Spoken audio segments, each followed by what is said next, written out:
Les lois de l'hospitalité. Dans certains cas, même quand toutes les formes du devoir et des convenances semblent être respectées, la notion de mesure est perdue.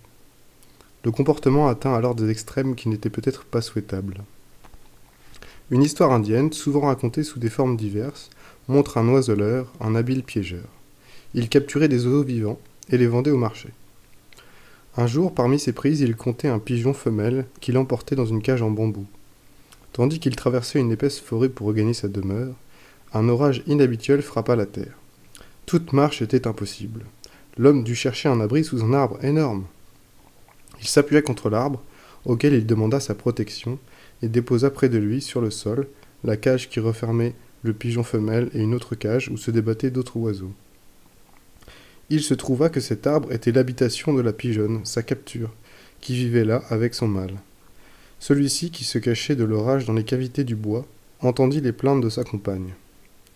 Il sortit craintivement et la vit prisonnière dans une cage au-dessous de lui. Les deux pigeons engagèrent la conversation dans leur langage, que l'homme ne pouvait pas comprendre malgré son habitude des bois.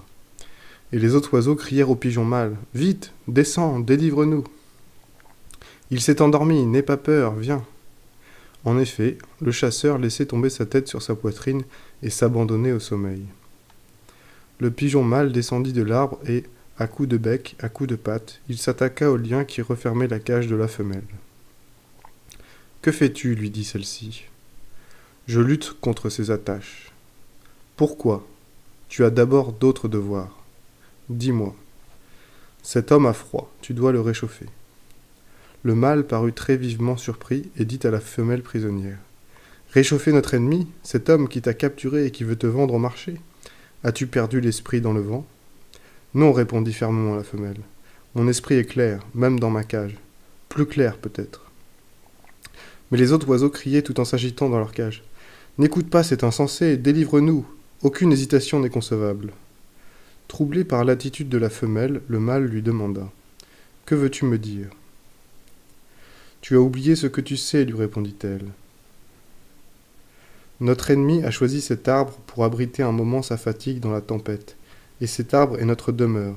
Cet homme est donc chez nous. Il est notre hôte. Le destin, qui s'appelle aussi le hasard, l'a dirigé cette nuit jusqu'à nous. Même dans le territoire obscur du sommeil, la tête penchée, les bras faibles, il est plus précieux que nous. Nous lui devons respect et assistance.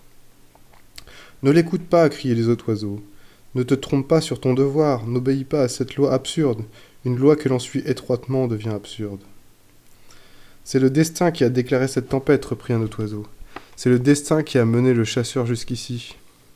Oui, pour que tu nous délivres. Et c'est le destin qui l'a endormi. Fais vite avant qu'il se réveille. Veux-tu voir ton épouse en esclave ? Mais le pigeon mâle demeurait immobile devant la cage de la femelle. Et celle-ci, qui paraissait très calme et sûre d'elle, lui dit encore : N'écoute pas les cris des autres captifs qui sont prisonniers de leur souffrance. Néglige une pitié banale. Un ordre supérieur cette nuit nous commande. Ne sois pas insensible à cet ordre. Vois plus loin que moi. Va chercher du bois sec pour réchauffer cet homme et dépêche-toi car il tremble. Le mâle s'élança dans la forêt. Trouver du bois sec au fort de l'orage ne fut point facile. Le zoo fit des dizaines et des dizaines de voyages, apportant des brindilles, des bouts d'écorce et de la mousse, qu'il entassait au pied de l'arbre, à l'abri de la pluie, tandis que le piégeur, détruit par la fatigue, dormait. Quand le tas lui parut assez gros, méprisant les cris d'indignation des autres oiseaux captifs, le pigeon mâle, encouragé par sa femelle, s'élança pour trouver du feu. Il pénétra, à ses périls, dans plusieurs demeures de paysans où du feu crépitait. Il se cacha, il rusa, il réussit à saisir et à emporter dans son bec une petite bûche embrasée. Il la tint sous son aile, se brûlant les plumes, pour la protéger de la forte pluie, mais malgré ses efforts, la braise s'éteignit. Il recommença, 2 fois, 3 fois, 4 fois. À la 5e tentative, à bout de résistance, il parvint à allumer le feu tout près du chasseur endormi. La nuit tombait déjà.